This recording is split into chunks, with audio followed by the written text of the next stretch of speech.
there, and thanks for joining us. This presentation is a county-wide collaboration led by the Trauma-Informed Coordinator for McHenry County with the help of several local experts in the field of psychology and education. This video presentation will provide a solid foundation of research and evidence-based theories, as well as some practical application of the material. In order to help us gain insight into how we can bring skills learned into our school buildings, we have partnered with local behavior coaches from our elementary and middle school districts.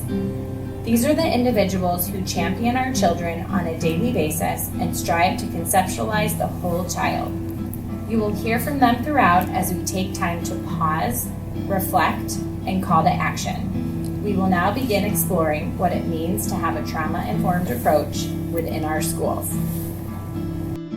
In order to set the tone for our time together, let's first take a moment to practice being present and engaged in this learning process.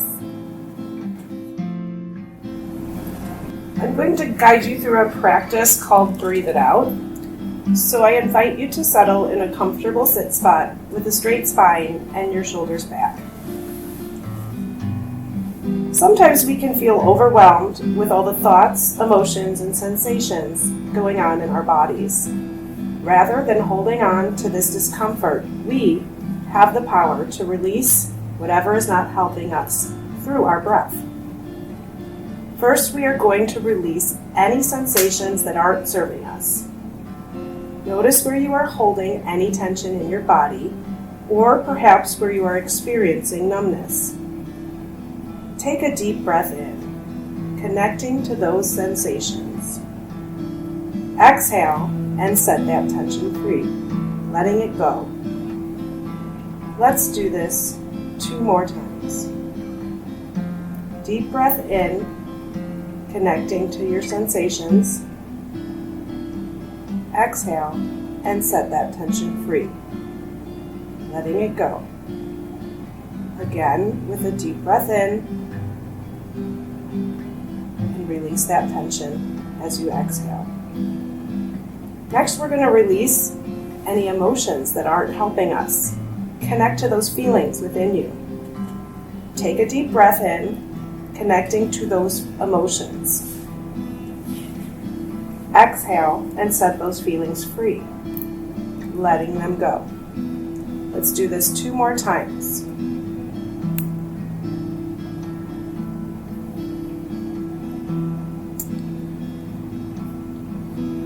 Let's seal this practice with something I like to call 3 collective breaths. I invite you to practice this strategy in your day's work when you are feeling tension and overwhelmed.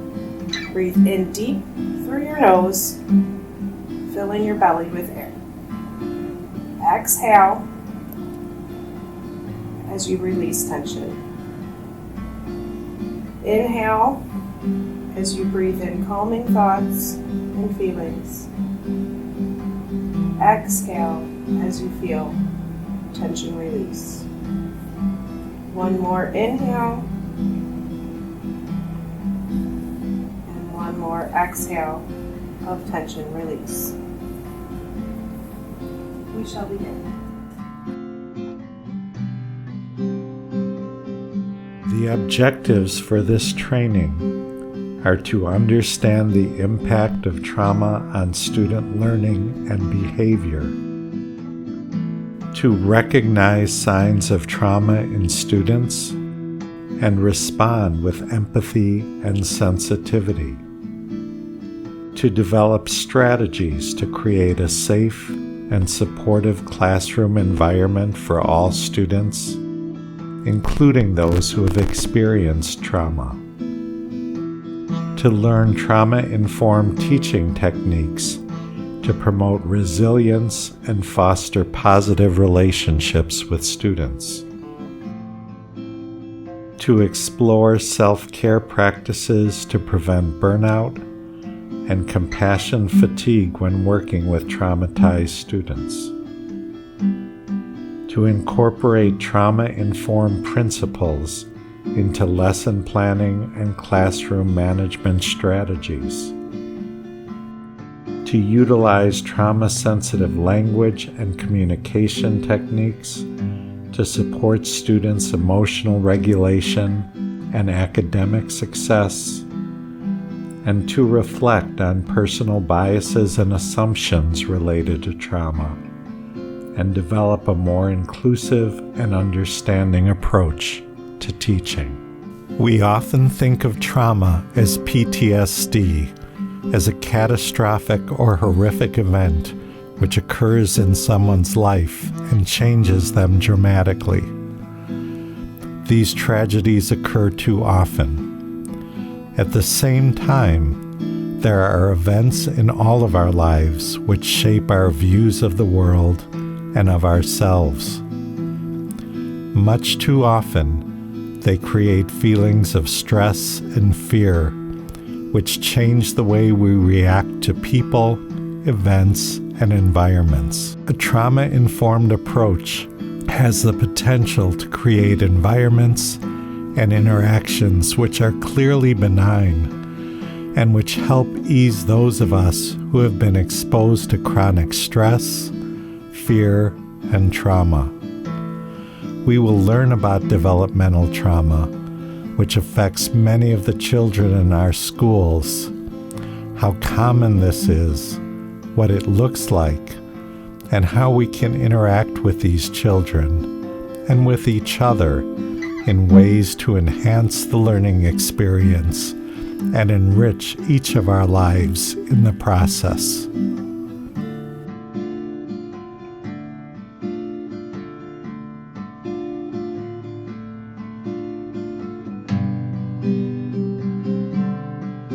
Our experiences during our early years actually affect how we think, feel, and behave.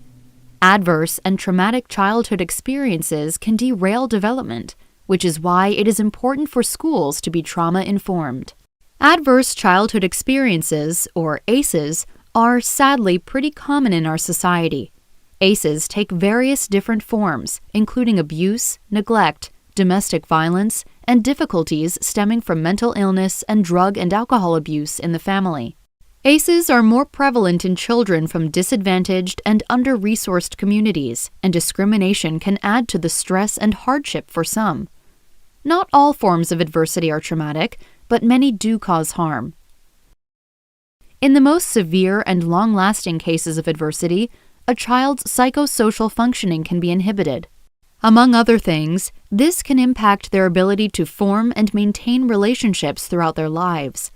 Schools can provide the perfect setting to promote resilience and lessen the effects of adversity, but for some children, experiences in school pose a whole other set of emotional challenges. Traumatized children can have difficulty regulating emotions, staying on task, and relating with others, which can prompt bullying from peers and harsh discipline from teachers. This treatment can add even more stress for children and can lead them to question their safety and develop mistrust in authority figures. This can be particularly impactful if those authority figures lack awareness in how trauma affects cognition and behavior, or if they are being limited by their own implicit biases, emotional challenges, or exhaustion.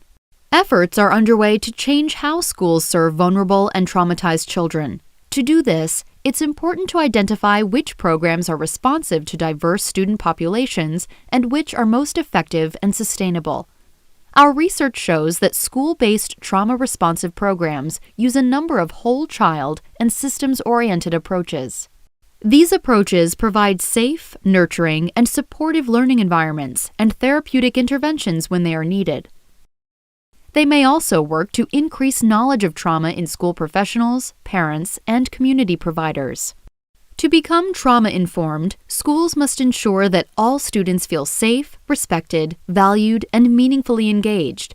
Teachers and other school professionals must be able to identify symptoms of trauma and know their own biases and triggers to minimize the risk of traumatization. Social-emotional skills must be incorporated into classrooms to promote resilience and effective communication, and school professionals must establish and reinforce clear expectations for behavior.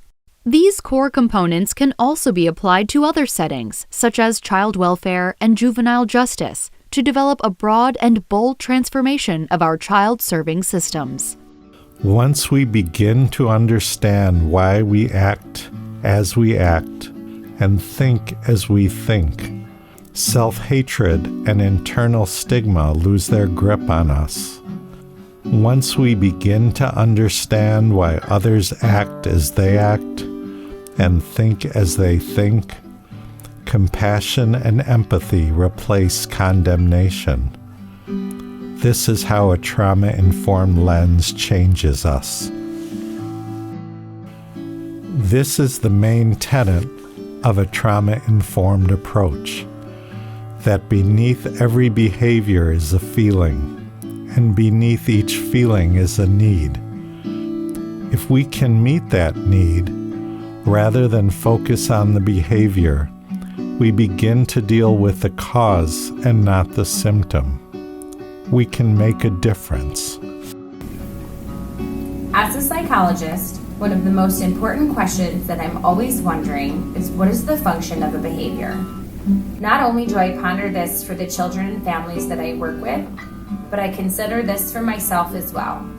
An integral aspect of becoming a trauma-informed organization is gaining insight into our own behaviors and how we, the adults who care for children, navigate the world.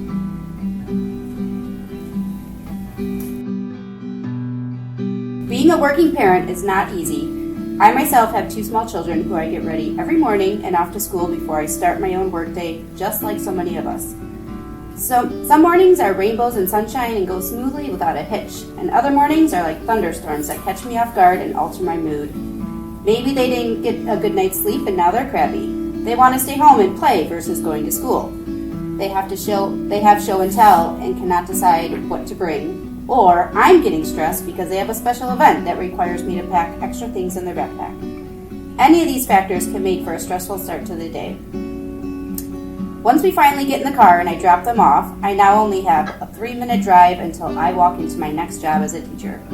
Sometimes 3 minutes is not enough time for me to decompress from all the events that unfolded that morning, so what can I do? I don't want to be late for work, because that just adds more stress. So, what do? I walk into the building, but when I enter my room, I keep the lights off and close the door behind me to make it less likely for anyone to come and try to have conversations with me. Not because I don't like chatting, but because I am not ready for that yet. I turn on some music that I enjoy, which is usually Pink, and sit for a minute to get myself calm and refocus my mind. Once that happens, my lights go on and I open my door because now I am calm and ready to focus my full attention on my workday ahead. Precipitating factors are more commonly known as triggers. We each experience triggers in a lot of different ways, but we aren't alone. Our students have triggers as well. The more trauma the student or we have had, the more difficult it is to avoid behaviors based on those triggers.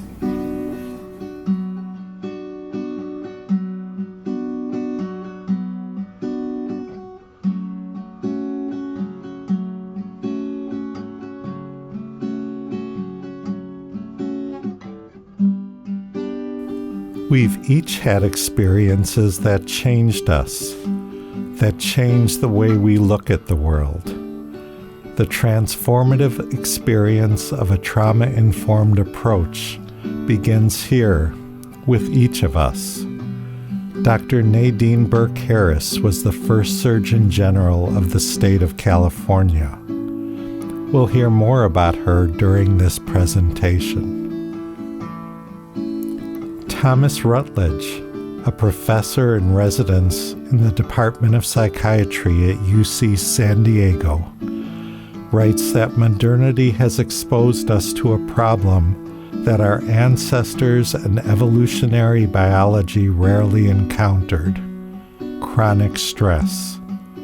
Instead of the historically normal process of hypothalamic pituitary adrenal axis activation, followed by rest and recovery, modern traumas and stressful events frequently result in a fight or flight response that may be sustained for days, weeks, or even months.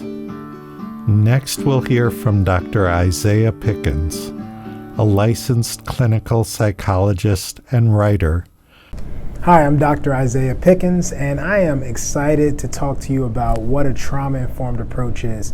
A trauma-informed approach at the heart is a way to deal with the invisible injuries that we don't see, but impact the way that we deal with the world, keep ourselves safe, and eventually heal. And a system that is trauma-informed allows us to be able to recognize when those invisible injuries like abuse or neglect have impacted somebody, and then to respond in a way that helps them heal. Not only heal themselves, but eventually heal the community. And this healing will really allow them to be able to contribute in ways that otherwise they wouldn't be able to because of that deep wound and that injury. Now, the reason why trauma-informed practice is so important is because trauma is not an excuse for behavior, it's an explanation for it. And here's why that's important. How we explain things dictate how we handle them, how we deal with them. And so when we talk about a trauma-informed approach, we're talking about understanding what's at the heart of what might make someone feel so angry that they become aggressive, or feel so withdrawn from the world that they're not coming to work or taking care of their family. And if we understand the heart of that, then we're able to provide and respond real services and real help and really real social connections that allow them to re-engage with the world in their fullest self. And this fullest self means that they're able to be the parents that they were meant to be. They're able to be the co-workers that they're meant to be, the students, the workers. All of these pieces are part of our life. Because if there's one thing I want you to take from what trauma-informed practice does, is it allows people who have been harmed and injured in ways that many times they have not had any role in. It helps them reach their full potential. And I guarantee when they're able to reach their full potential and contribute to the world in meaningful ways, we're better people for it, and so is our society. When we encounter someone with a broken arm or leg, we recognize the impairment and will often offer to help them open a door or carry a package. When someone appears angry or out of control, we often react in kind. Someone with a history of trauma may be dysregulated. Kindness and understanding are likely to be more helpful in resolving the situation and allowing the person to be seen, heard, and valued. We all need to be seen, heard, and valued. You may be the only person a child encounters willing to provide them with these human needs. We just learned that trauma is often invisible. What are some specific strategies we can use in the educational setting to make sure that our students are connected to us? Everyone wants to feel seen, heard, and valued. When a child carries trauma, this is especially important. So many of our students are struggling with some form of trauma, and their behaviors are communicating to us as educators that they need support. In the busyness of home life, family life, and school life, students sometimes need to slow down and spend time connecting with someone. Spending time one-on-one with a student playing a game, eating lunch, or just talking builds a connection and helps that student feel valued. Incorporating opportunities for the students to share things with each other or with you as the teacher, either through morning meeting, a classroom circle, or a social snack time, provides them the chance to be heard and also builds upon that relationship.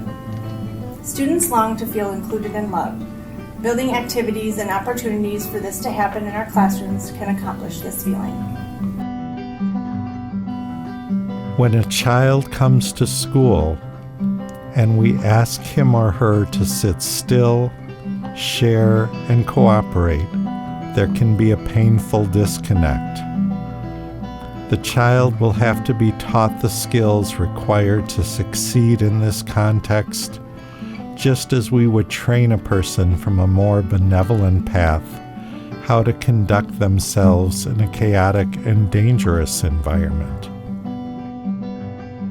Think of how much effort we put into training soldiers into becoming soldiers, and how little effort we put into training soldiers to become civilians after their tour of duty is complete.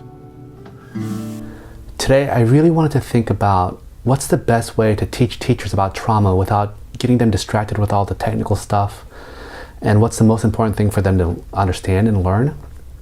And I thought that the best way to do it might be to just make a difference between a learning brain versus a brain in survival mode. So we'll just call it learning brain versus survival brain. And this is the difference. So learning brain is this brain that's open to learning new information, and it's completely okay with ambiguity and grays and vagueness, and it sees the big picture. It like pulls back and is on the balcony, can look over the forest and figure out what's going on. On an emotional level, people in learning brain feel calm, peaceful, maybe a little excited about what they're about to learn, maybe a little playful and having fun too, and definitely curious. And they're not afraid of making mistakes because it's just part of the learning process. And so they're not really thinking about themselves. And they actually feel a little bit of confidence that if they just apply themselves, they might pick up what they're trying to learn. Now, survival brain, on the other hand, is completely different. It's hyper-focused on threat. It doesn't like ambiguity. It wants clear, hard facts. It thinks in black and white terms. It doesn't want anything to be gray at all. And then emotionally, you can imagine that survival brain makes people feel panicky, feel like a little obsessive and afraid of getting things wrong. And they don't feel calm and open to learning new things. They just want to get things over with. And people in survival brain also really don't like making mistakes, and they are afraid of looking stupid too. So students in survival brain don't want to be picked on. They don't want to raise their hand and ask questions and look stupid. And so these people are also filled with doubt about their own ability to learn stuff, and they're afraid that other people can see how stupid they really are. Now, it's really important to understand how learning brain and survival brain interact, because survival brain always trumps learning brain. And it makes sense, because survival brain is just trying to save your life. And so if it thinks that there's something dangerous happening, you better pay attention to it, right? But the tricky thing is that as survival brain stays on longer and longer, it's harder to get out of that. And it's harder to really go into learning brain. And the way I think about it is kind of like the myth of Sisyphus. You know, that guy who has to push a rock up a hill, and then every day it falls back down and he has to do it over and over again? Well, being in learning brain is like being up on the high parts of that mountain. You can see the expanse of what's going on, but it also takes a lot of work to be up there. And at any second, if you're not paying attention and putting effort into it, it's so easy to slip back into survival brain again. And that rock that Sisyphus is trying to push up, well, that's kind of like stress. And the more stressed you feel, the heavier and bigger that rock gets, and it just pushes you back into survival brain quicker. Now, the kicker is that for traumatized people, stress is a really rigid and intense thing. And so with trauma, any little stress makes that rock grow way bigger than it normally would. And because people with trauma misperceive ambiguous situations as threatening and stressful, that rock just stays big all the time. Now, the good news is that the more you control stress, well, the easier it is to be in learning brain, right? Because that rock is a lot smaller. And what I really want to highlight for teachers is that the best way to keep students in learning brain goes back to why I spent so much time talking about attachment. Students best learn when they feel like they're safe and supported by the adults around them. So it's kind of like a baby elephant. You know how like on those nature shows, the baby elephant is like playing with leaves or exploring a tree or something like that and having a lot of fun. And the only reason why they can do that is because there's a whole group of mama elephants around that baby protecting it and looking out for danger. So a kid with trauma or who's stuck in survival brain, it's kind of like that baby elephant who doesn't have protective adults around them. They can't play and learn because they're way too focused looking out for threat and danger. So this is why I really believe that the most important thing that schools need to focus on, way more important than any kind of techniques or curricula, is really whether or not they are creating that environment where students feel like they're surrounded by these big mama elephants who are going to protect them and watch out for them and make them safe. And when students have that, I bet you it unlocks their curiosity, their eagerness to learn, and play as a way to learn. So I hope that's helpful. We hope that all individuals in schools are able to be present and engaged to utilize their learning brains. How do your schools create an environment where students and staff feel safe and protected? I have a few examples I could share. First and foremost, we have moved away from using the word substitute teacher in our buildings. Instead, we use the word guest teacher. And prepping a student for a guest teacher, we ask the students, how do you treat a guest in your home? Because that is how we want our guest teachers treated. Additionally, our building administrators, I've seen an increase in them putting their offices on a cart in the hallway, where they are readily available to greet students, provide behavior-specific praise, give high fives, hugs, etc. Our building administration is very visible in our schools. Teachers are ready at the classroom door each morning to greet students with their choice of a high five, a hug, a fist pump, a wave, a verbal greeting, a wiggle, etc. This starts their days off on the right foot. Also choice. Choice is big with students with trauma. Traumatized students feel they do not have control in their lives, and offering choice gives them a sense of control. There was an experiment done with mice and cherry blossoms, which demonstrates how a reaction to trauma may be passed down for generations.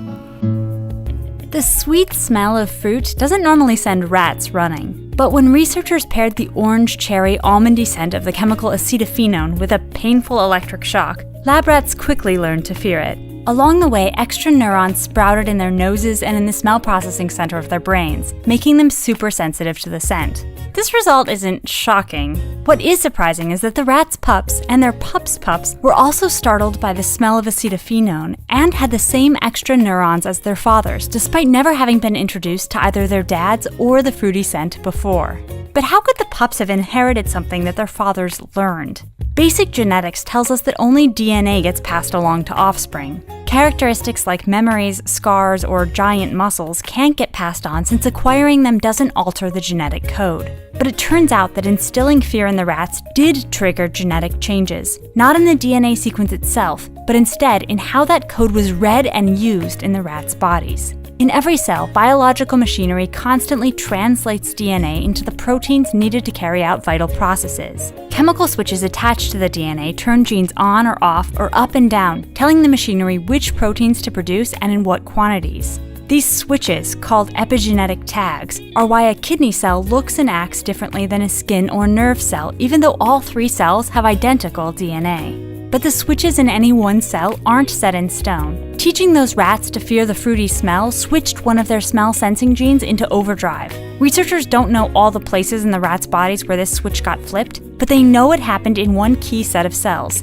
the rats' sperm cells, which would one day pass along the tweaked genetic material, making the next generation of rats super sensitive to acetophenone. Rodents aren't the only creatures demonstrating this weird type of inheritance. In Överkalix, Sweden, boys who suffered through tough winter famines went on to have super healthy sons, with extremely low rates of heart disease and diabetes. And their sons had the same excellent health, living an unbelievable 32 years longer on average than the grandsons of boys who hadn't gone hungry. To be clear, this does not mean that we should start starving our kids for the benefit of future generations. Scientists don't even know yet exactly which switches the Swedish famines flipped. While we have been able to connect specific epigenetic changes to health effects in mice, we're a long way off from being able to make those connections in humans. That may sound like a bummer, but it's mostly because we humans don't live in the well-controlled environment of a laboratory. And for that, we should be grateful. In 2007, Dr. Nadine Burke-Harris founded the Bayview Child Health Center in San Francisco's Bayview Hunters Point neighborhood and discovered how severely early adversity was harming the developing brains and bodies of the children she was charged with treating. She realized these children were suffering not only mental health symptoms, difficulty concentrating and acting out at home and in school, but physical illnesses as well, growth below expected milestones, obesity, skin disease, and diabetes. Dr. Burke Harris, who went on to become the first Surgeon General of the state of California, did graduate work at the Hayes Lab and knew the dangers of stress in a place where it was all too common. Researchers at the Hayes Lab studied the maturation of tadpoles to toads while dosing them with steroid hormones. They noticed how the tadpole's growth and later metamorphosis had been affected. If the toads were exposed to corticosterone late in development, it sped up their metamorphosis from tadpoles to toads. If, however, the tadpoles were exposed to the steroid for a prolonged period or early in development, it inhibited their growth, decreased their immune function, diminished lung function, increased blood pressure, and impaired neurological development. And some of the tadpoles never became toads at all.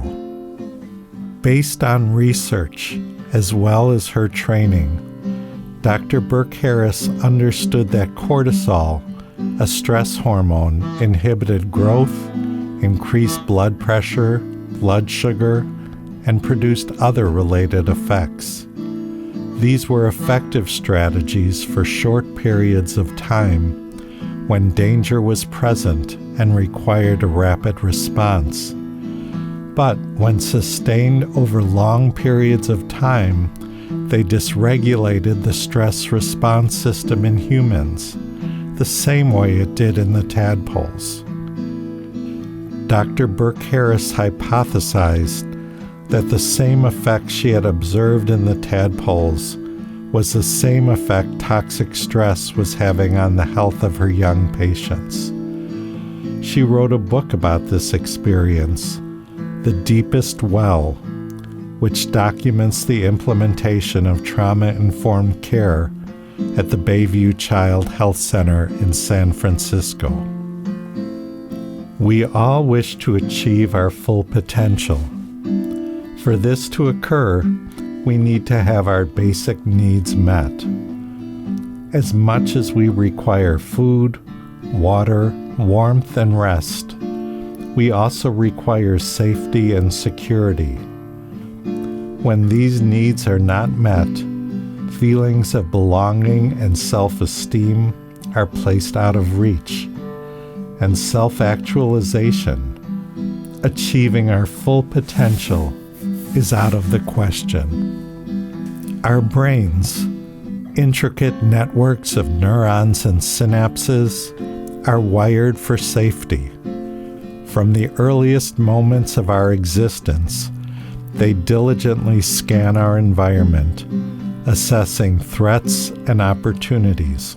Like vigilant sentinels, they react swiftly to danger, triggering the fight or flight response when faced with peril. Fear courses through our neural pathways.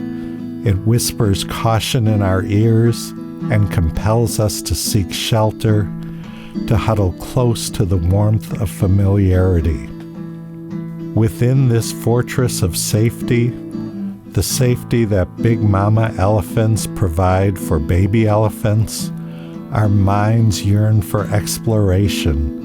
Curiosity beckons us to venture beyond the known. We crave novelty, hunger for discovery, the thrill of uncharted territories.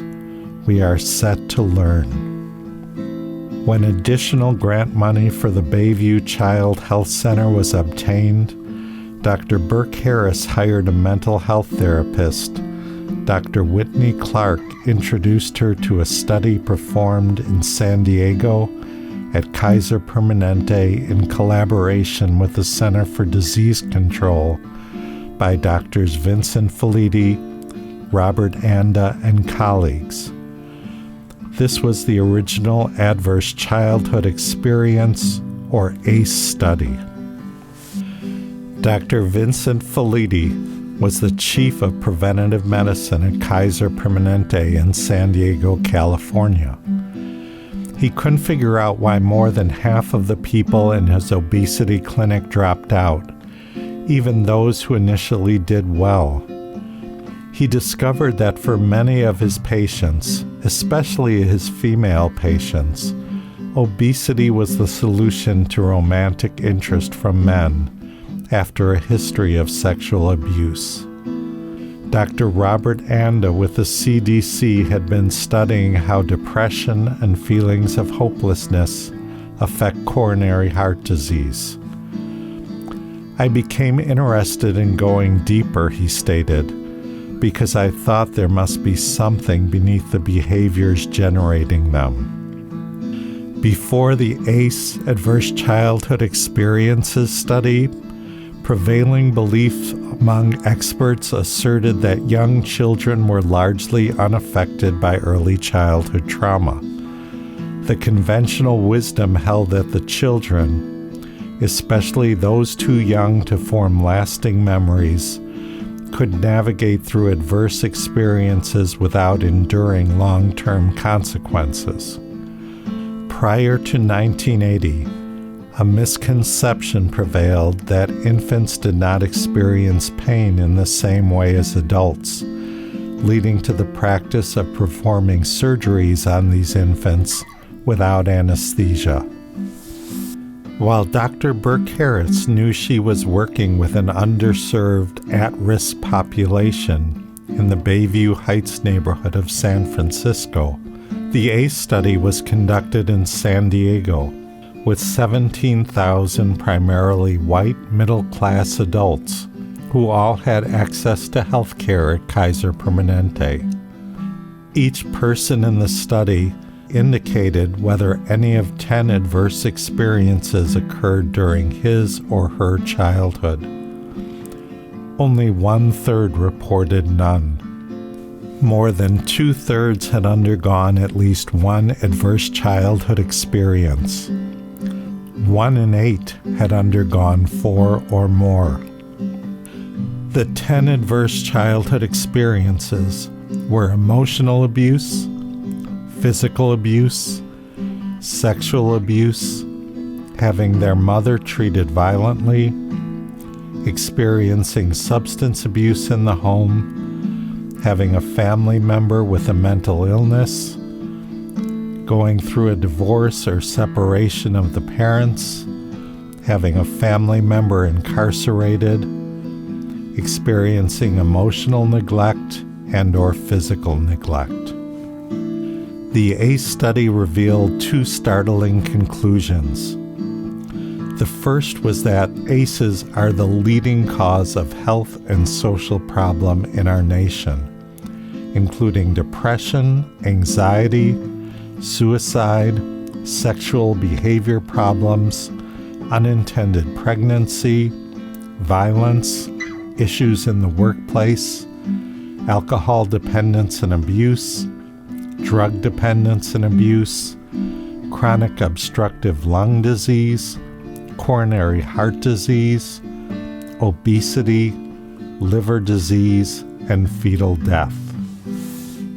The second startling conclusion was that ACEs affect 2 out of every 3 of us, and that they are incredibly common. Recall that this study was conducted with 17,000 primarily white middle-class adults in San Diego. While 1/4 of us have only undergone a single adverse childhood experience, 1 out of 6 of us have experienced 4 or more. It's not just them, it's us. We know that ACEs and toxic stress will impact our experiences, how we view the world, and how we navigate throughout the day. We will now explore some practical strategies to mitigate some of these stressors. I have 2 practices that I do each day. The first is a morning meditation. It's not a big long meditation. It's just while my coffee is brewing. and my daughter's still in bed, I just close my eyes, I set an intention for the day, such as what I think I become or think positive today, and then I just follow this up with a 5-minute sun salutation, which is a stretch, just to get my body open to the energy that's going to come my way. Additionally, at the end of the day, I have an old mason jar on my kitchen table where I have a gratitude jar. I write something from the day that I'm grateful for. And this is a great resource to pull from when I'm feeling sad, underappreciated, or bitter. I invite you to have a long-term committed relationship with your practices. Let them be part of your daily routines. Nothing special, and yet so much magic. That is powerful medicine. Keep on showing up. Cultivate this long-term relationship. Some other ideas are, I wake up before everyone else so I can get ready in the morning with some peace and quiet. I made a change this year to eat healthier to improve my overall health.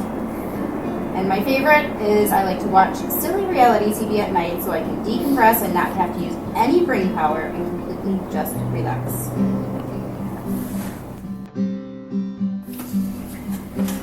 For me, I tend to be a night person, so having some quiet time at the end of the night after the kids have gone to bed is just relaxing. Sometimes a hot bath, watching brainless TV with my kids before they go to bed, and crocheting.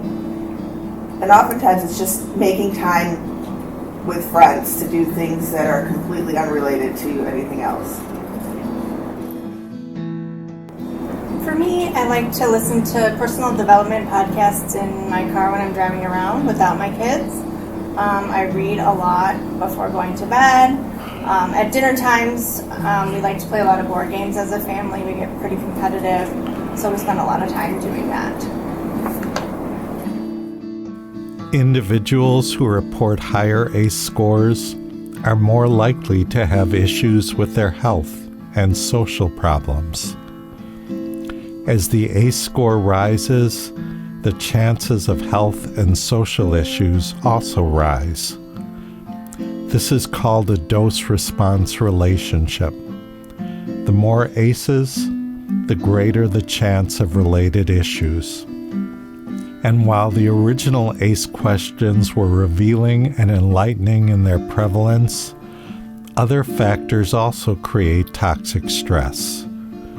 According to a recent study on behalf of the Society of Biological Psychiatry, racism is a chronic stressor fueled by stigma that can result in significant distress and dysfunction, as well as negatively affect emotions, behavior, quality of life, and brain health. The effects of stigma and discrimination emerge early in life, with long-term consequences. Dr. Burke Harris identified 6 mitigating interventions for those with multiple ACE scores: improve sleep hygiene, exercise, better nutrition, a mindfulness practice, mental health treatment, and most important, healthier relationships. Dr. Gabor Mate is a recognized expert in trauma and addiction. If you remember that trauma is not what happens to you, but what happens inside you, it's the wound. People can be wounded not just by bad things happening to them, but small children can be wounded in loving families where they don't get their needs met. I mean, that's obvious in a physical sense. If a child doesn't get proper nutrition, their body will suffer, their mind will suffer. We're also creatures with emotional needs as important as our physical needs. So when the child's emotional needs are not met, that child is wounded. And that's what we call small T trauma, which is not the big ticket events, such as I described, but just the child's need to be loved unconditionally, to be held when distressed, to be responded to be seen, to be heard, to be allowed their full range of emotion without them being stamped on in the name of so-called discipline. the right to play creatively, spontaneously, out there in nature, not with these damn digital gadgets that subvert and hijack the child's imagination, but spontaneous play that's essential for brain development. So what I'm saying is that when these needs are not for the unconditional loving attachment relationship, when those needs are frustrated, children are also hurt. And I call that trauma as well, because it shows up later in life as the impact of painful wounds. So trauma in this society, for all kinds of reasons, is far more common than we imagine. Wouldn't it be wonderful to be able to tell a single child or a group of children to simply calm down and have it work? In the history of calm down, no one has ever calmed down by being told to calm down.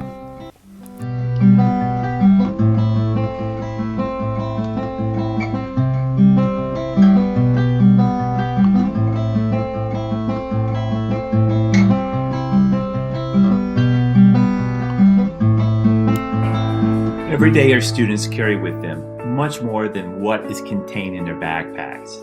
And if you believe that every behavior is a form of communication, then if you sift through what is behind the behavior, you'll soon realize just how courageous our students are for just showing up. But not to despair, we as educators can do so much more to help them repair the damage done to them. Let's demystify the complexities of becoming a trauma-informed school community. Remember, it's always going to be the little things that have the greatest impact. And it all starts with the educator mindset. So keep this in mind. You don't have to be a therapist to be therapeutic. So with that, let's dive right in. What does all this look like in the classroom? Well, think about that hard-to-reach student that appears to be a million miles away or distant to connect.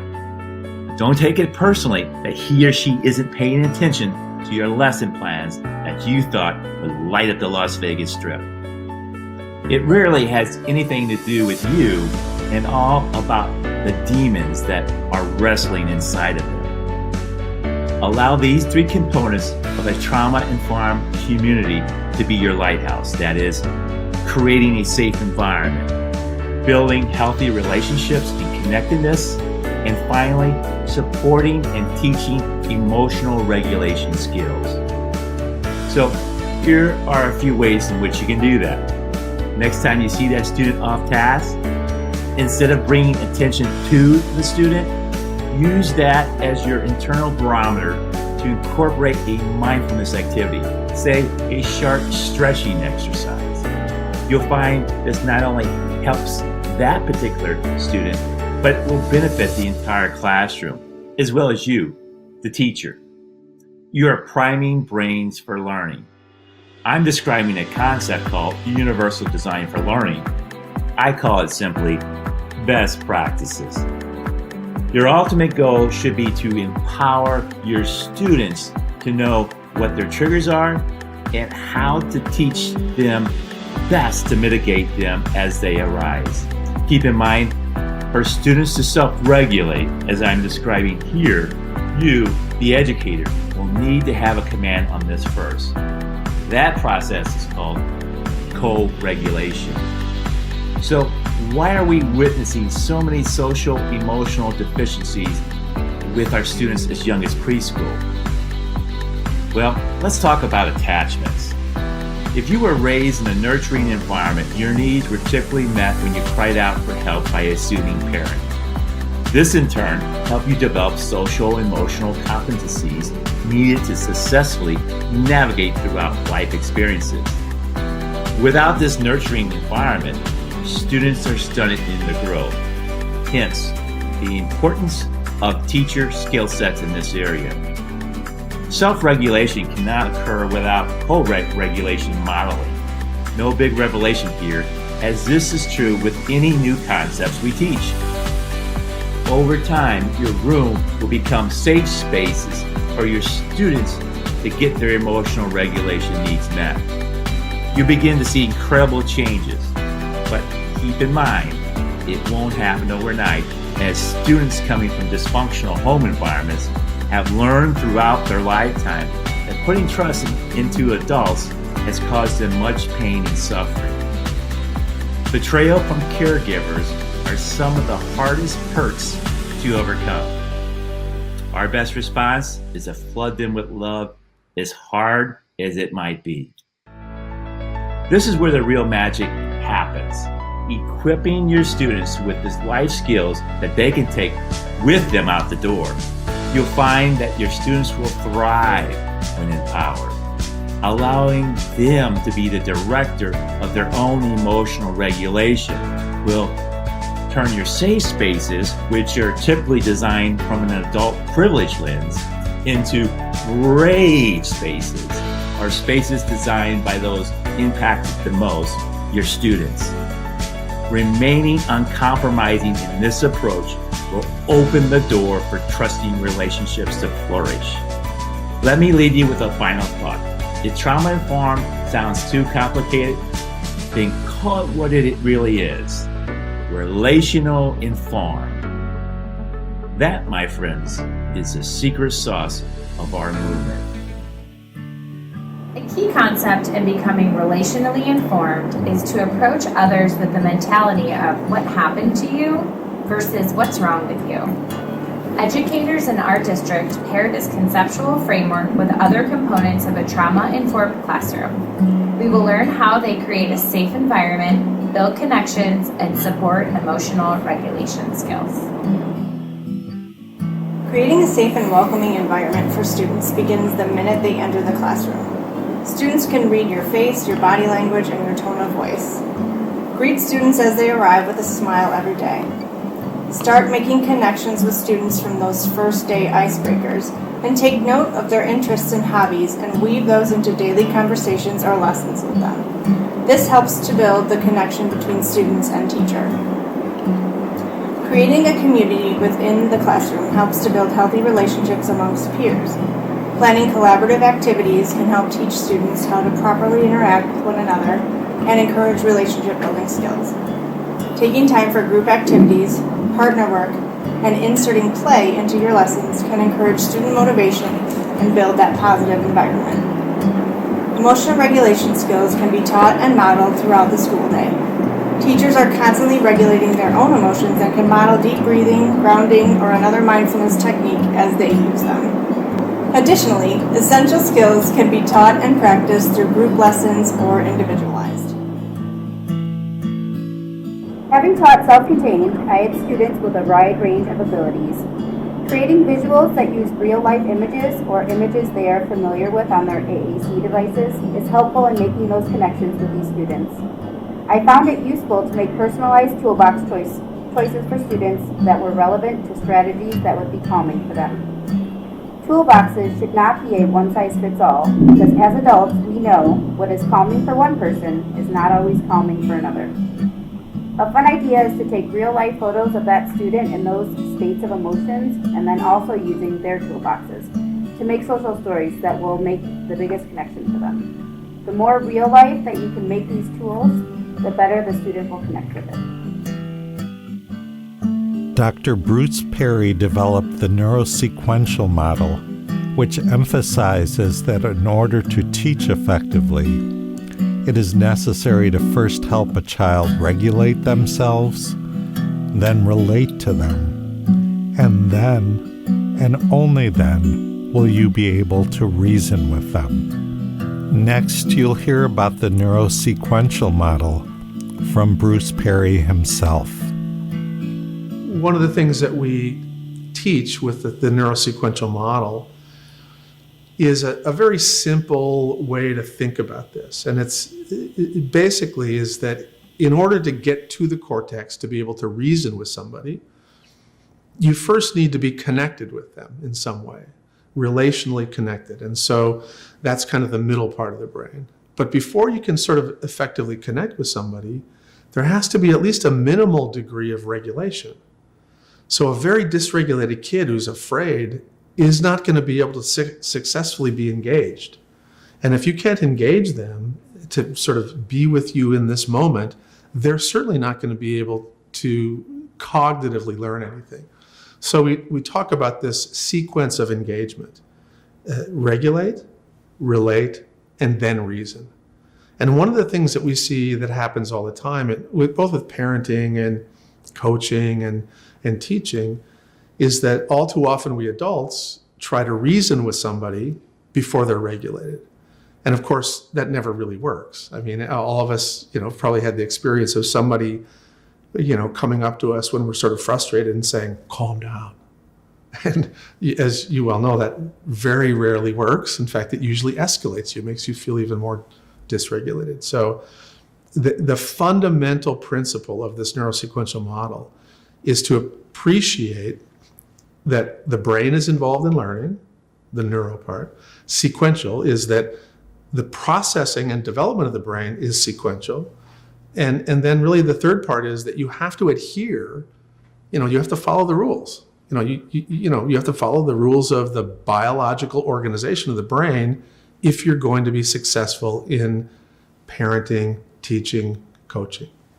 I think one of the most important things that educators need to understand about the brain is the way the brain processes incoming information. And the reason that's so important is that the human brain is basically organized in a hierarchical way. So there's kind of a bottom part of the brain, a middle part, and then the top part. And the top part is an area we call the cortex, and I think most everybody's heard of that. And the cortex is the most uniquely human part of the brain. And all of the networks up in the cortex are the systems that help us learn language. They're responsible for sort of autobiographical memory. They're responsible for the ability to think about the future, to think about the past, and essentially every topic that an educator will teach has to get to systems in the cortex. And so really the job of the educator and the job of the coach and the job of the parent and the job of anybody who wants to sort of change the human part of the brain is to get to the cortex. Now the dilemma is that when I talk with you, the sound waves are translated into pattern neuronal activity that go into lower parts of the brain. And then they get processed, and then they go to the middle part of the brain, and they get processed, and then they finally get to the top part of the brain. And so you don't automatically teach by having a really good thing in the teacher's cortex that immediately gets into the cortex of the child. And so what you have to do is get through the middle part of the teacher's brain, the lower part of the teacher's brain, out into space, into the lowest part of the student's brain, into the middle part of the student's brain, and then finally up to the cortex. So there's a lot of places where that can go wrong. And the reason educators need to understand a little bit about stress, distress, and trauma is that all of those things will interfere with that process in ways sometimes subtle, but sometimes in really extreme ways. You may have a child who comes into the classroom who's very well regulated. Their stress response system is completely normal. And what that means is when they're sitting and listening in a classroom that's predictable, consistent, the teacher's kind, and their cortex is open for business, which means that the teacher will successfully be able to get through sort of that, that obstacle course to get to the cortex.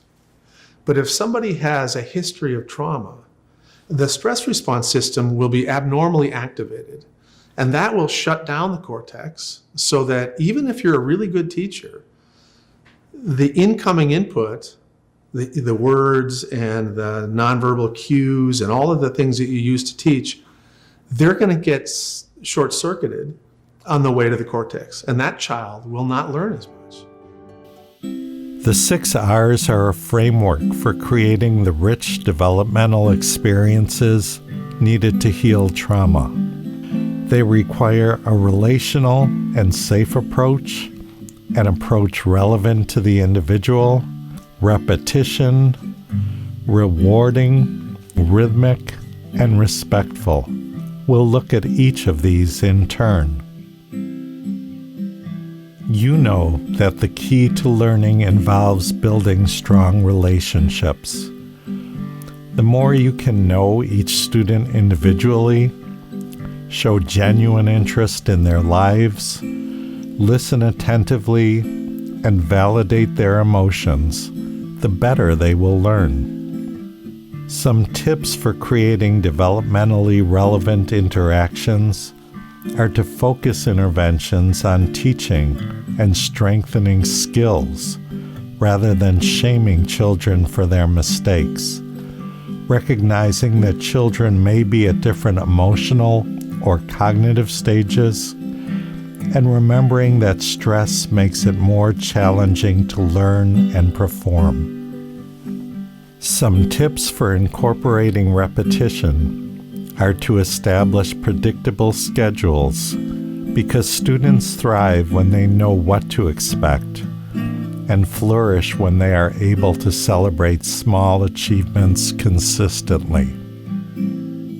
Some tips for creating rewarding experiences are highlighting students' achievements, acknowledging their efforts and growth, creating a positive atmosphere, encouraging a love for learning, creating lessons that are enjoyable and meaningful, and being specific and sincere in your praise.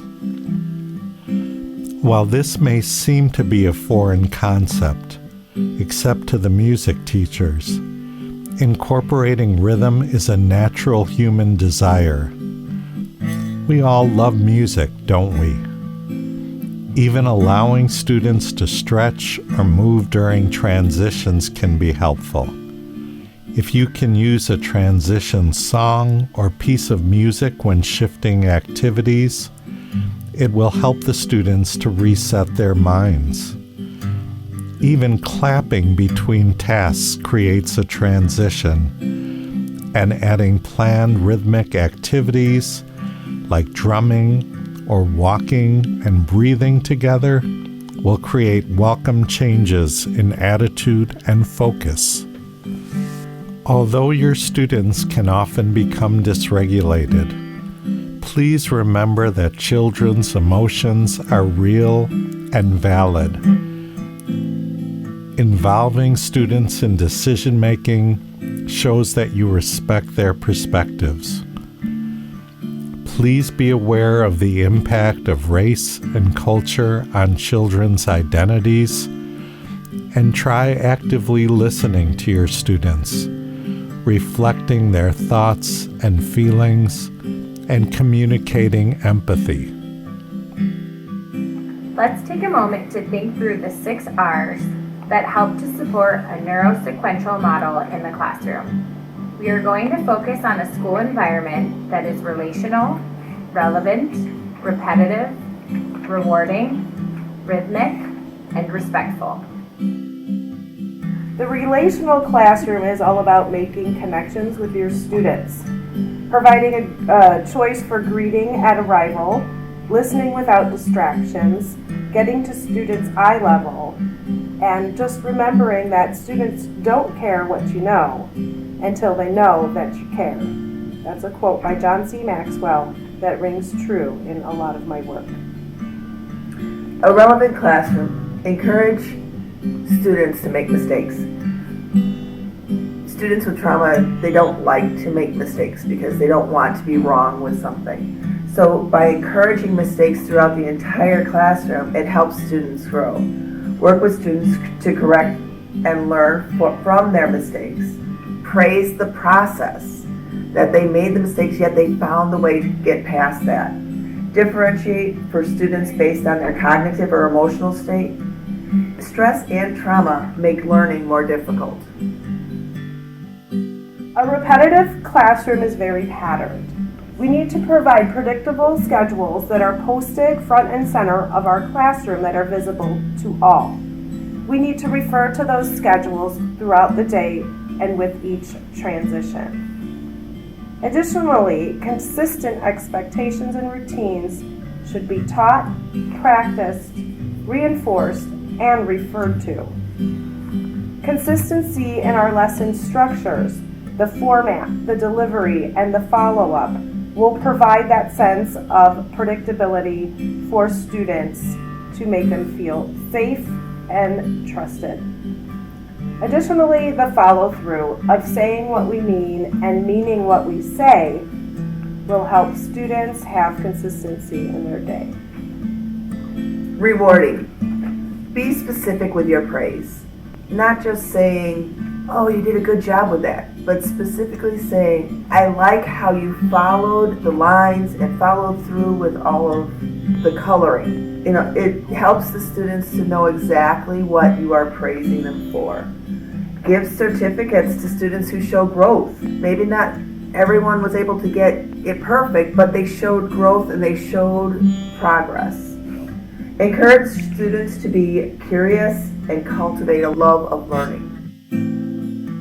Okay, let's talk about the rhythmic classroom. Your tone, your volume, and the cadence of your speech impacts the students you work with. It's the old saying of, it's not what you say, it's how you say it. Using music for transitions, using the same specific song for snack time, using a different specific song for cleanup, and another one for transition allows the rhythm of the music to cue your transition instead of your voice. It will just start happening naturally. Another example of rhythmic classroom would be bouncing a ball to a beat while memorizing the multiplication facts and giving the energy out you would like to receive. For a respectful classroom, respect is kindness. The cortex is open for business when kindness is used. So give choices. Choices, as said before, allow students for some semblance of control. Also, actively listening to the students helps them feel your respect towards them.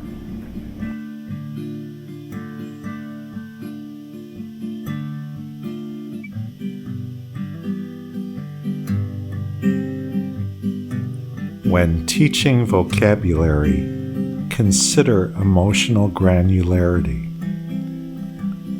Teaching various vocabulary words for similar emotions allows children to properly identify what they are feeling. When students are able to accurately identify their feelings, they are able to communicate with themselves as well as with others. Vocabulary teaches language, and language allows children to communicate effectively. When students are able to communicate effectively with themselves and with others, they are better able to self-regulate. Emotional granularity, how it works and why it matters. Emotional granularity refers to the ability to recognize, understand, and differentiate between various emotions with precision and nuance.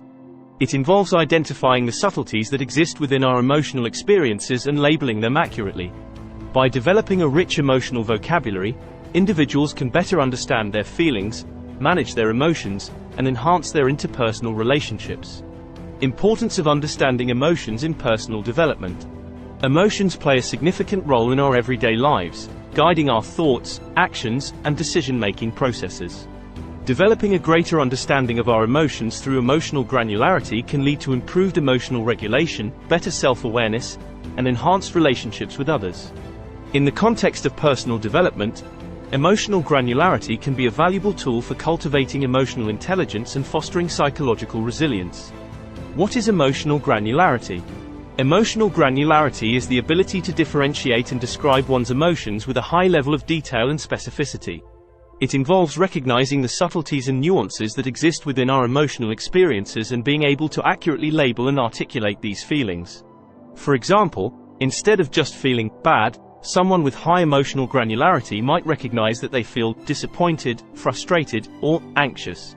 Differentiation between emotions and emotional granularity.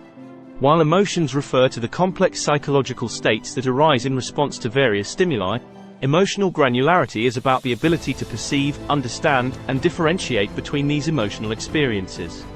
High emotional granularity allows individuals to discern the subtle differences between emotions, even those that may seem similar at first glance, such as irritation and anger, or contentment and joy.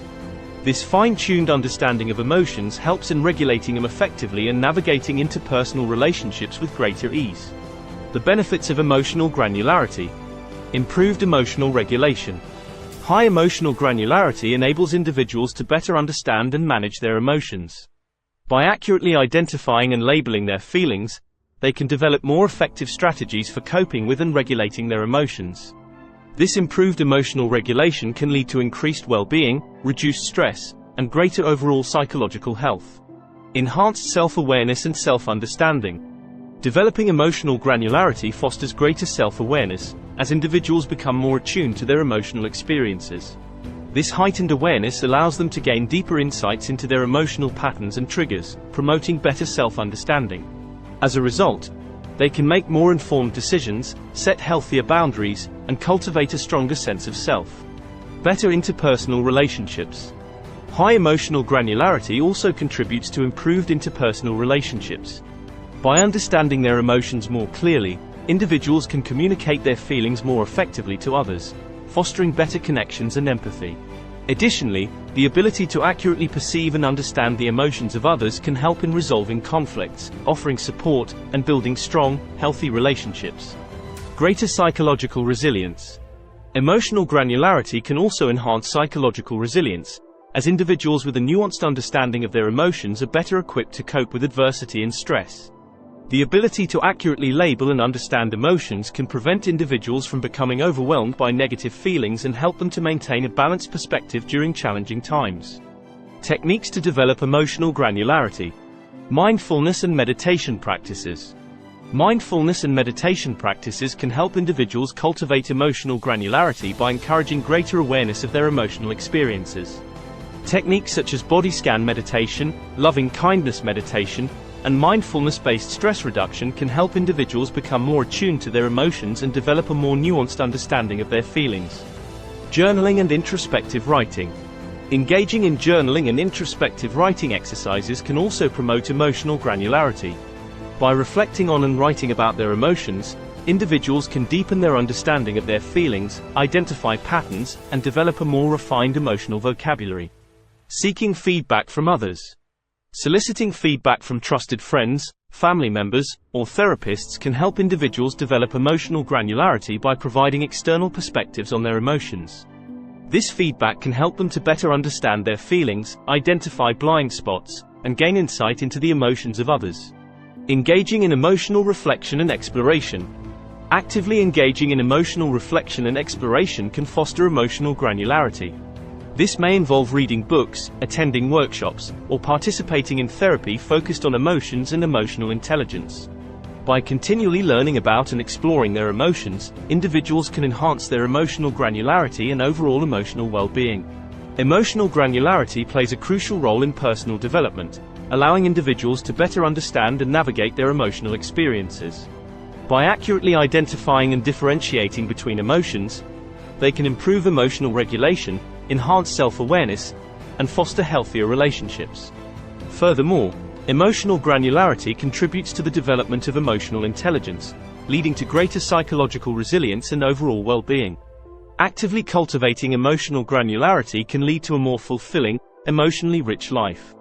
By engaging in practices such as mindfulness meditation, journaling, introspective writing, seeking feedback from others, and continually learning about emotions, individuals can enhance their emotional granularity and unlock the full potential of their emotional experiences.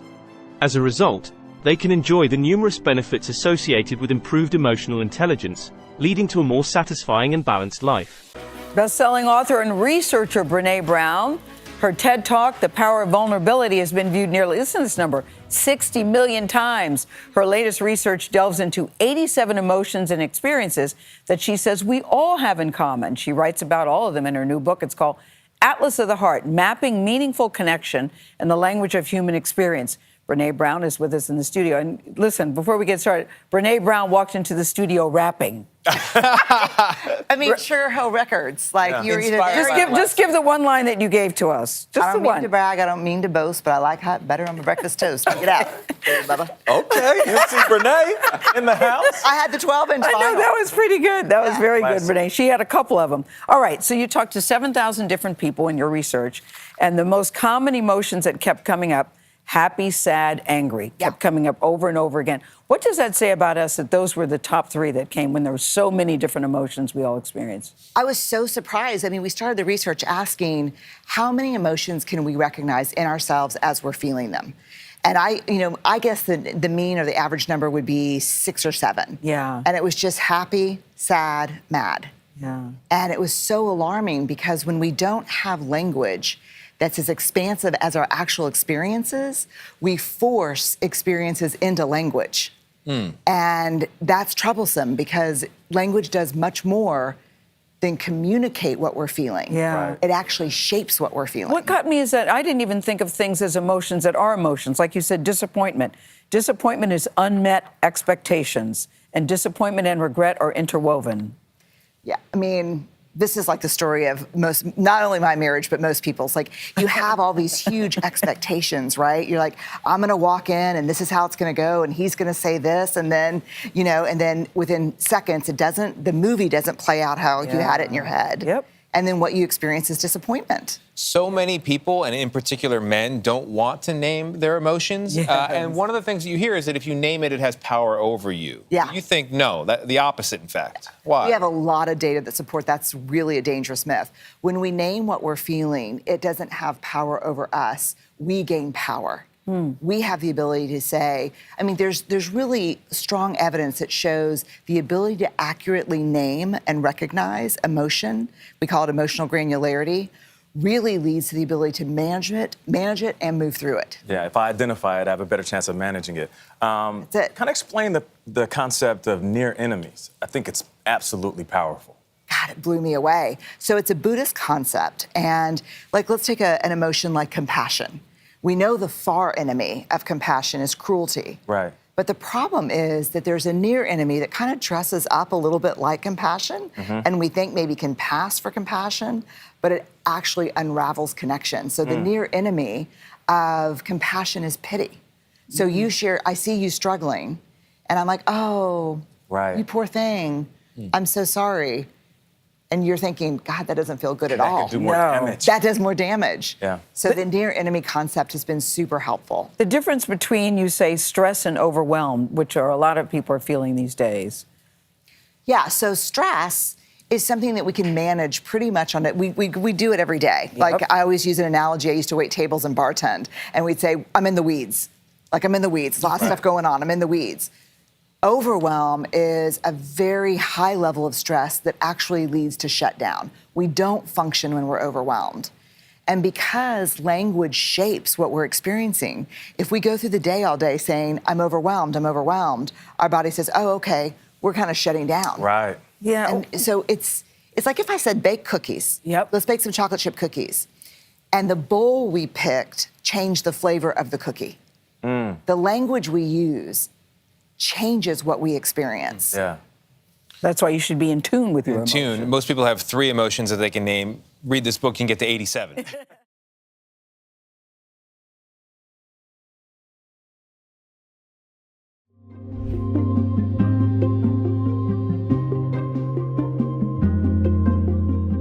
So one of the biggest challenges in education is in the whole area of discipline. And in my mind, discipline is related to the biology of reward and the biology of distress.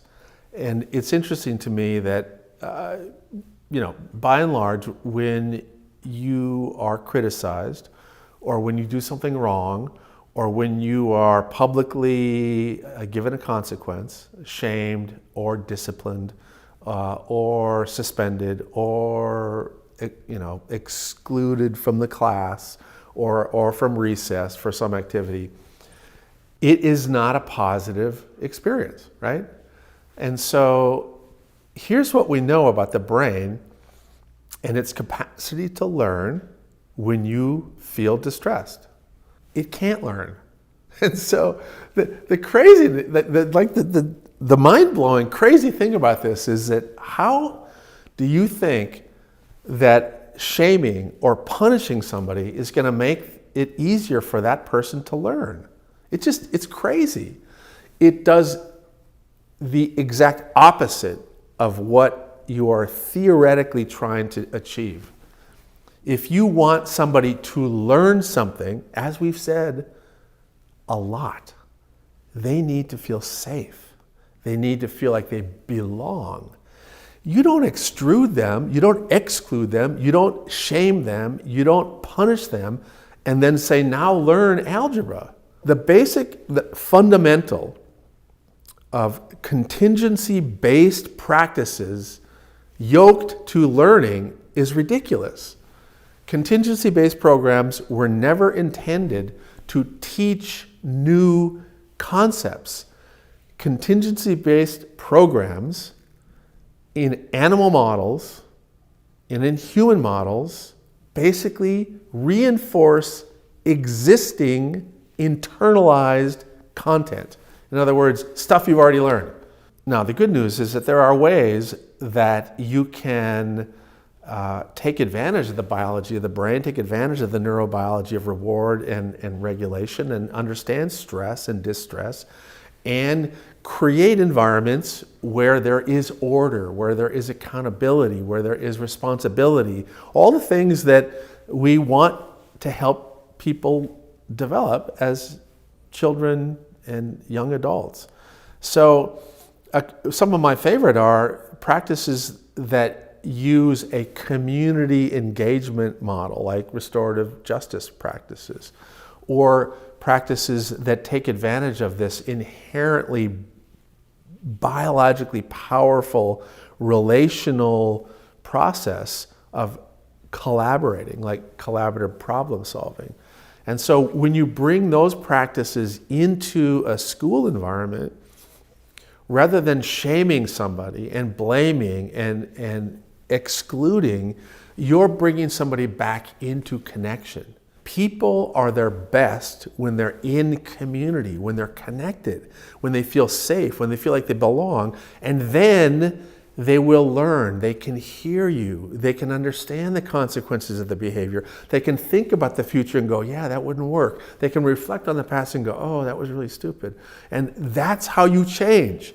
You don't change by terrorizing somebody into a state of dysregulation where you're basically interacting with someone who's thinking at the level of a rabbit. You know, rabbits are not particularly good thinkers.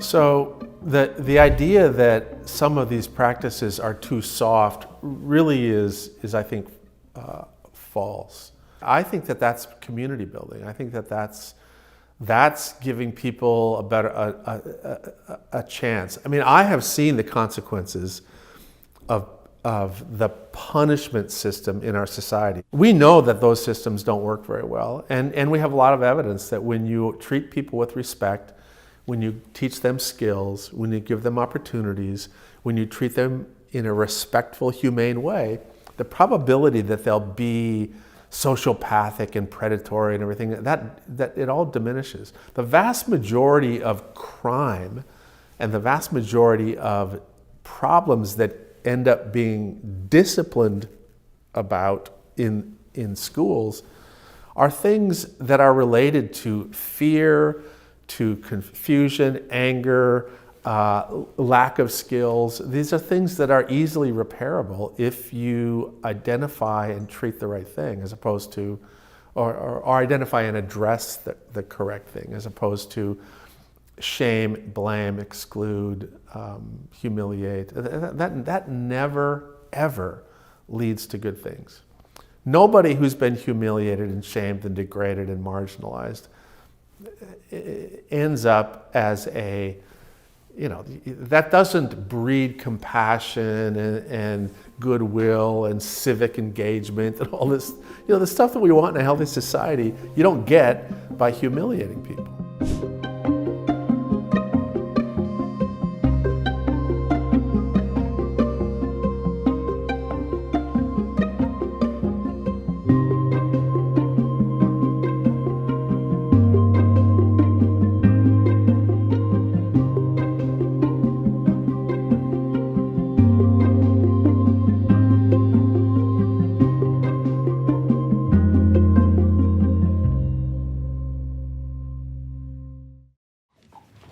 What does it mean to make the world a better place? Nice! So those are those big questions we're focusing on. For me, being trauma-informed has so much to do with mindset, accepting that different people come into a school setting with incredibly varied life experiences. Some of those life experiences may be traumatic, and the way in which that plays out in my particular classroom could look a number of ways. And by me having that lens, it makes it less about are they doing the right thing or the wrong thing, and more about where is that behavior coming from, why is that happening.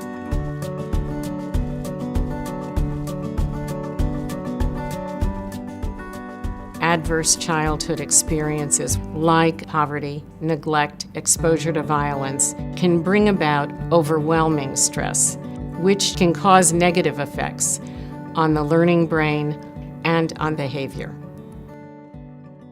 If children have the experience of adversity, they will have uneven development of these foundational skills like self-regulation and executive function or relationship skills. These are the children who are at risk to fall further and further behind. But the good news is that there is a powerful antidote to stress, and that is the effect of the human relationship and the presence of trust. Schools are an ideal place to produce many different kinds of relationships that are capable of buffering stress. Schools themselves can be healing places. If you're fearful, if you're anxious, if you're distracted about something that's happened to you, you literally can't learn. Your brain shuts down.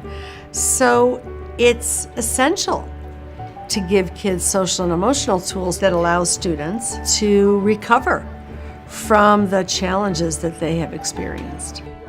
Take actual classroom time to work on the building blocks of how to perceive your emotions, how to talk about them, how to get along with other people, how to take a moment and become calm when you need to, how to express your needs so that others can meet them. When we start to understand what it takes to be responsive to the effects of trauma, we need to think about the environment, about individual services, and we need to think about the skills and mindsets of kids that won't develop as they should when they're impacted by trauma. I do a lot of work around self-awareness and being able to name emotions and then make a choice around those. When I get mad, I take deep breaths, and that helps me get more calm. Many of the things that we think about doing for kids who may have experienced trauma are good for everybody, and everyone will encounter some kind of adverse circumstance at some point in their life. And for some children, we're helping them deal with what's already happened in their lives. For others, we're preparing them to deal with the challenges later in their lives. If you can hear my voice say, "We are awesome." We are awesome.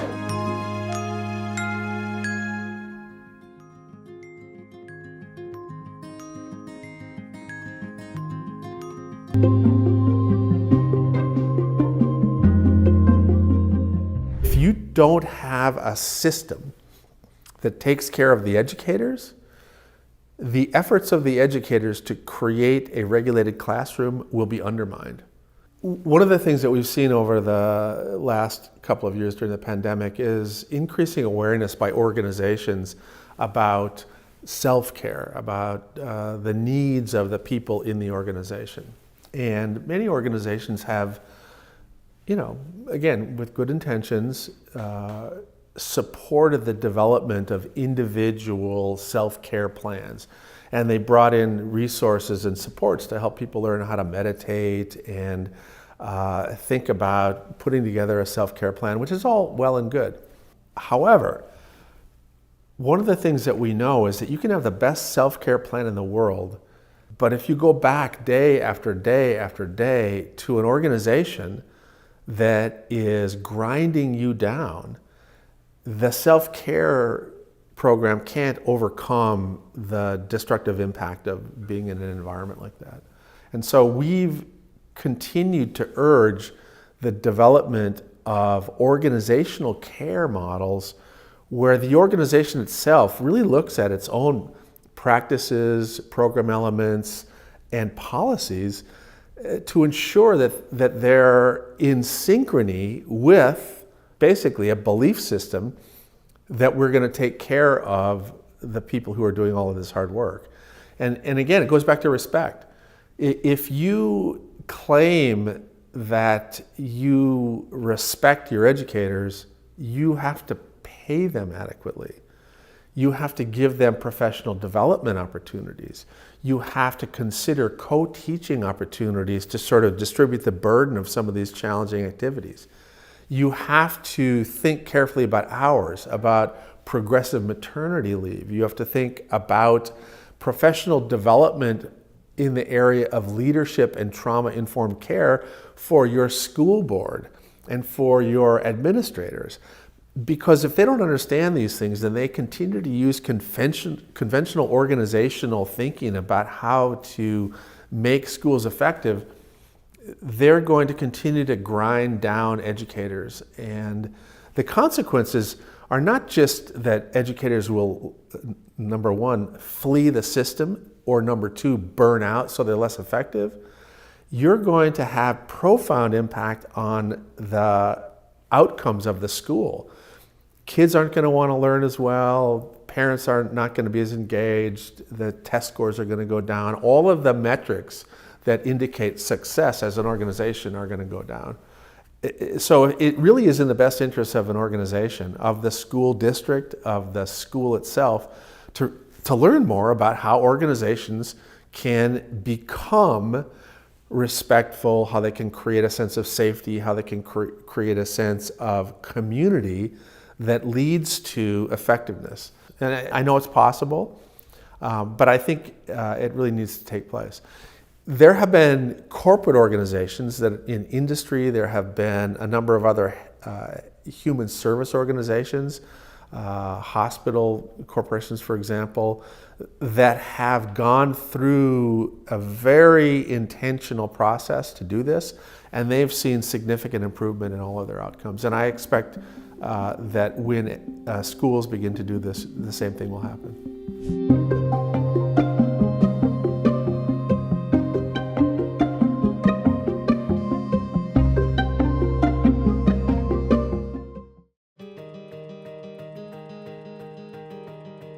What are some of the ways that you practice self-care?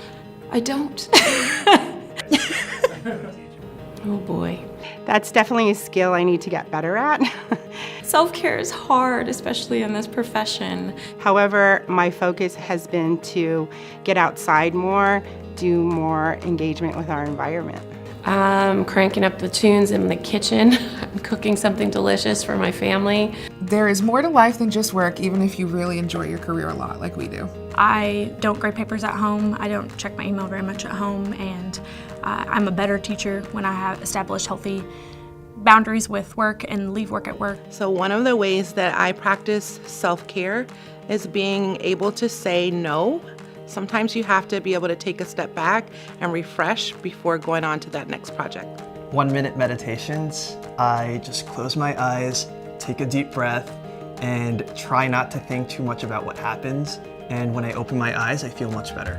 Try to turn your brain off and let it be quiet sometimes. Disconnecting from technology and distractions and spending time with the people that I love the most. Before you assist others with the oxygen mask, assist yourself first. I like to exercise and be with my family, but yeah, assist yourself before assisting others. I think it's really important to give myself the time to be creative. Even actually really digging in and researching is creative for me. I play piano in the evenings. I read a book.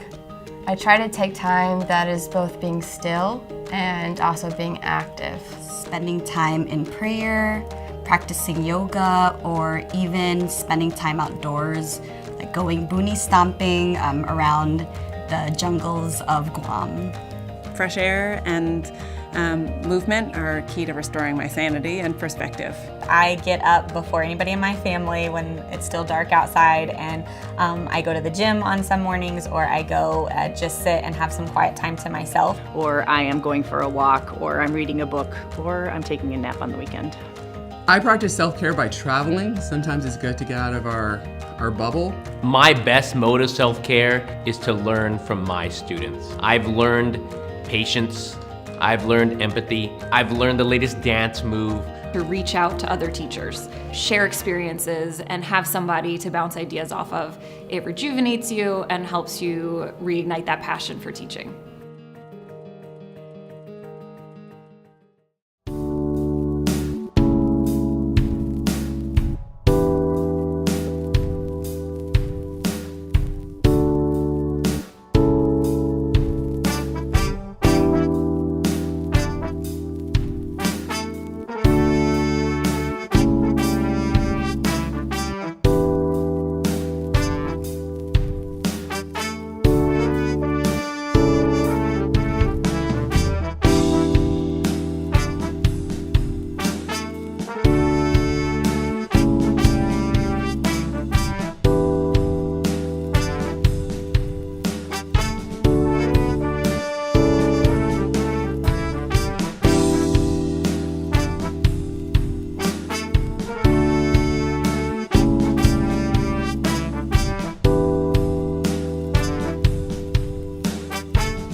As we just heard, supporting our faculty and ourselves is a key component of making sure we have capacity to care for students.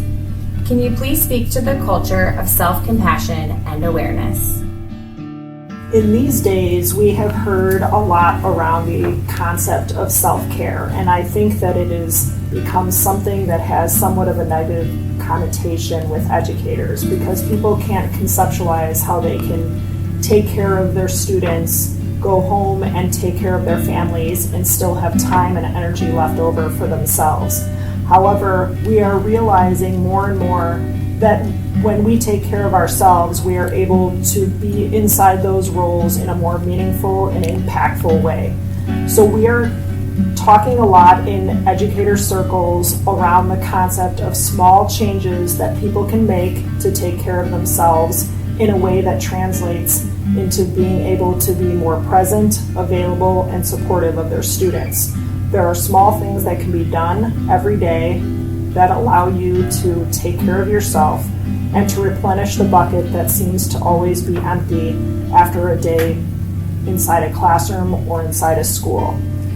We know that it is a difficult concept for many people to think about, but we also know that when we spend time as educators encouraging each other to take care of ourselves, we are able to see the translation into student improvement, both academically and also in the way they emotionally respond to the educational environment.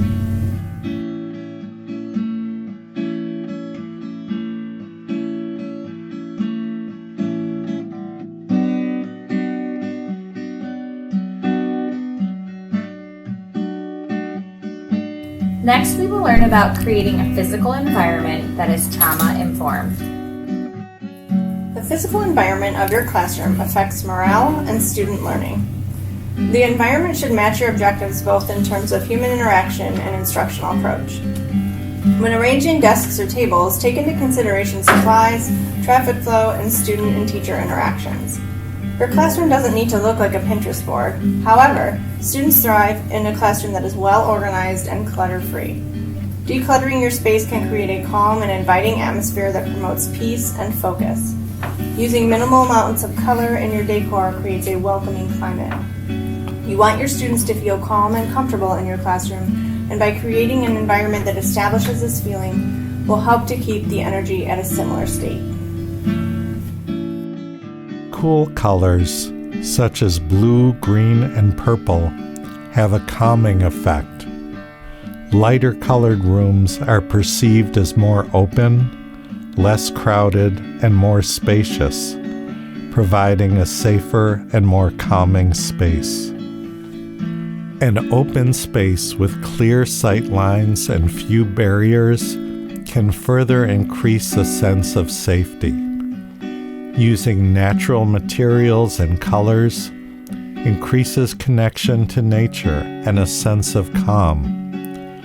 Rooms bright with natural light appear less crowded. And settings which include vegetation reduce stress, promote peace, tranquility, enhance self-esteem, and even a sense of mastery over the environment. Plants add value to your classroom.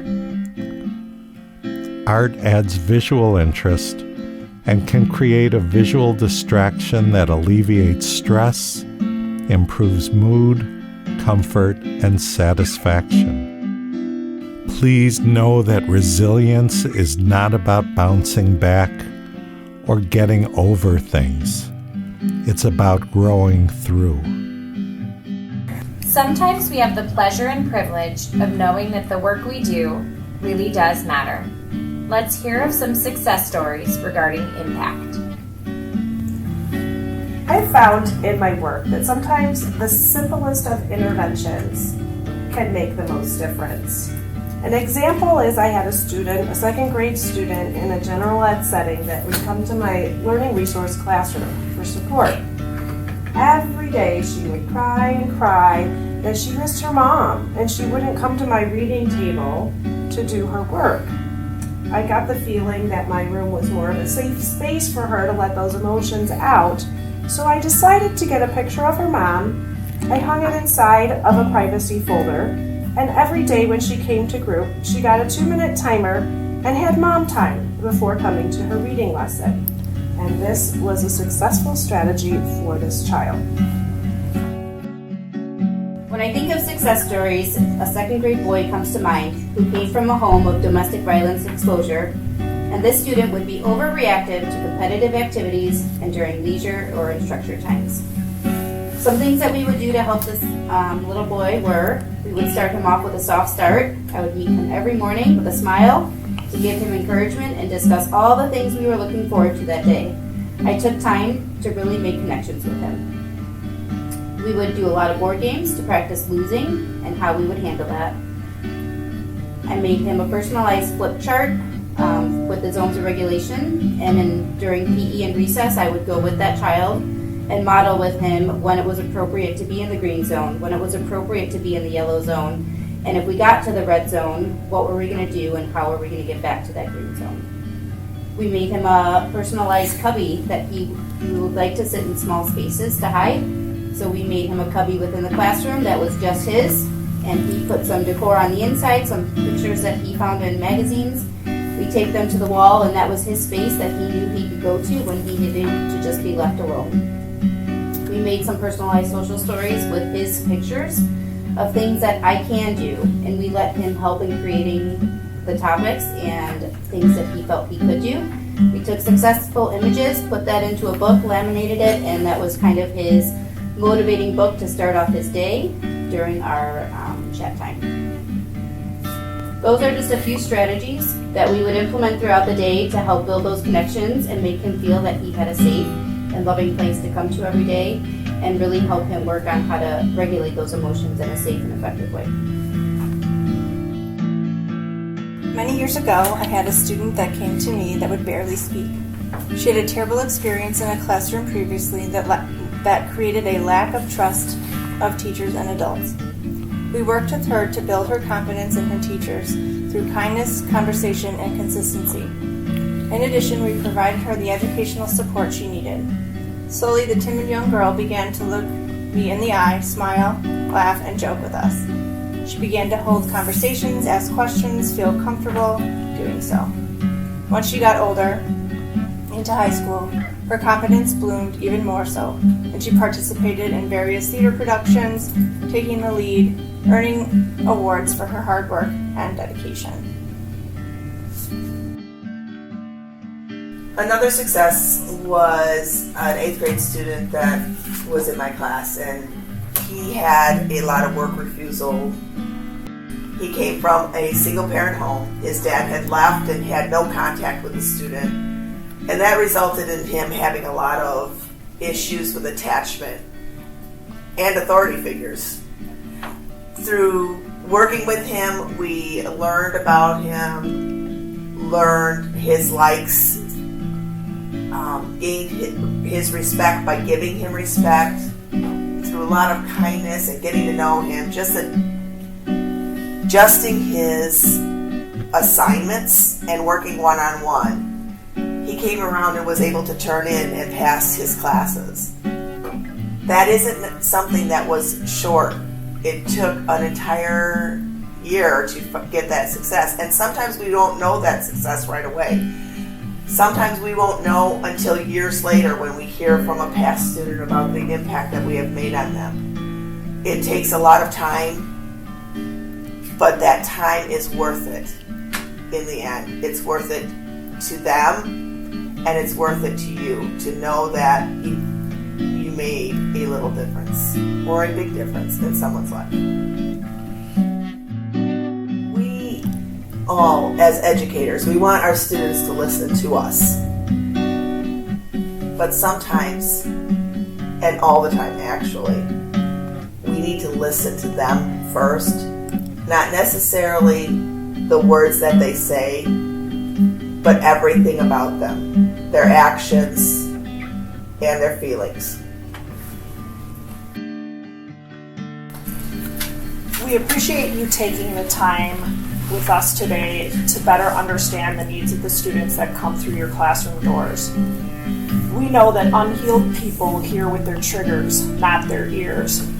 Our students deserve to come to school to begin that healing process that they come to us with from past experiences, and know that school is a safe place for them to work through that process. The process may not be short, but when we are open to understanding that they are in the midst of that process and that we can be part of their village that allows them to work through it, to come out at the other end as strong, emotionally resilient adults, there is no stronger representation of educators or more powerful thing that we can do as educators with the privilege of working with students every day. We plant seeds of kindness, compassion, knowledge, and innovation. The seeds we plant may germinate in days, weeks, or years. We may never see those seeds blossom. But if we take the time to notice the small acts of compassion that we see each and every day, and understand that no act of kindness, no matter how small, is ever wasted. And although the seeds we plant may take years to manifest in the lives of our students, they contribute to a culture of caring and understanding. And so, regardless of if, when, or how we witness the results, we will continue to plant seeds of kindness, compassion, knowledge, and innovation, knowing that they have the power to shape the future. We believe in the potential impact of nurturing inventive minds. And we know for certain kindness and understanding are always trauma-informed. Dr. Jacob Hamm has a unique approach to being trauma-informed. Hey, welcome back everyone. Today I thought we would talk about the big question, what it really takes to become a trauma-informed organization. And I think my answer is actually quite different from what other people say, because I think other people focus on what actions should be taken, what needs assessments need to be done, or what services need to be put in place. And for me, I think that the most important thing is the moment when a person is about to become trauma reactive, and how well everyone else can handle that situation without becoming trauma reactive themselves. Because what I've learned from doing interviews of offenders or students or anyone who uses these trauma-informed organizations is that the most important thing that makes or breaks a person's day is actually the moment-to-moment interactions with people. And people as random as like the lunch lady in the cafeteria who will give you a full serving of food or not just based on whether or not they like you and how they feel that day. Or whether or not a safety officer will use excessive discipline just because they're frustrated with you. Those little moment-to-moment things are really what make people feel safe in an environment. And what I don't get is that the hospitality industry completely understands this. Every 5-star hotel or 5-star restaurant knows that service is the foundation upon which the whole experience rests. And so I really think that trauma-informed organizations need to take a hospitality mindset. And what hospitality means in a trauma-informed organization, I think, is that you're always being sensitive and attentive to the other person's needs and sensitive to their trauma reactiveness, and the fact that you yourself can be trauma reactive, and that you have to always guard against going into survival brain yourself, and to amp up as much as you can your ability to stay clear, to stay purpose-driven and goal-directed and emotionally attuned to the other people. Okay, so then the first step in learning how to do that is actually to understand what your own survival brain looks like. Now for me, I know that when I get into survival brain, if I'm going into the aggressive mode, then I think people are stupid, that they have bad intentions, that they don't mean well, that they're only doing things to hurt other people. And then whenever I go into the withdrawal phase, I just want to give up on a project, give up on the people, think that they're never going to change. So when I realize that I'm in that alarm state, the first thing I do is just to slow things down as much as possible. Because I know that my body's been activated and I have adrenaline rushing through me and I'm feeling intense feelings, and there's no way that I can just snap out of it. I have to let my emotions and my body cool down on its own. So I have to have a lot of patience for myself. I also try to scan my body and get grounded in it again. And I try to take some deep belly breaths and take control of my breathing again. And the other really important thing to do is that I try not to get mad at myself for getting into that alarm state. because I know that my alarm has only been activated because something really important to me is going on, or because I feel like something that I really care about is being threatened. And then once I do that, I try to figure out what page I'm on. And PAGE is an acronym that I just made up that I think captures the essence of how to de-escalate from an alarm state. And the first step of PAGE is to really remember what my purpose is. And by purpose, I mean my purpose in life, in the kind of life I want to live, and in the values that I uphold. And then I try to remember how this moment can be a moment when I'm trying to live my purpose in life. And then the next thing I do is try to figure out whether I'm being emotionally attuned to the other person. Because as alarms go up, then self-absorption kicks up, and I'm only worried about how this person's trying to attack me and whether I'm getting my needs and opinions across. And so this really helps me to slow down and pay attention to what's going on in the other person. And the next thing I do is to ask, what is the goal or intention of our meeting, this interaction, or even this very moment, or this conversational turn? And when you're in an alarm state, you forget what the goal is, and all you care about is self-protection. But if you remember what your goal is, then that can help you to stay focused on what you really want to accomplish and what you want to say and do. And then finally, I ask myself, what am I really feeling? And oftentimes, the only things I can understand are the anger and frustration. So I have to dig a little deeper and ask, what is the hurt or the vulnerability that I'm feeling that I really don't want to express to the other person because I'm feeling threatened? And then I try to reorient my stance to express that hurt and vulnerability and feel confident that that's the only way that I'm ever going to get anything accomplished. And what I really want to say is that being in this clear, calm, purpose-driven state of mind is incredibly difficult, and it takes hundreds and hundreds of hours of practice. I think of it like being in great cardiovascular shape if you're an athlete, because you can learn a lot of techniques for being trauma-informed, and that's like learning the actual skills of your game. But to actually be able to execute all those techniques, you have to be in great physical shape. And to do that, you have to run miles and miles every day, and you have to keep training, and you can never let that cardiovascular endurance slide, or else your game just suffers. So this is really the most foundational, most important thing that people need to learn to become a trauma-informed person, and then to help your organization become trauma-informed as well. People will forget what you said, they will forget what you did, but they will never forget how you made them feel. Your students may forget the capital of Madagascar or the formula for solving a quadratic equation, but they will never forget, even years later, how you made them feel.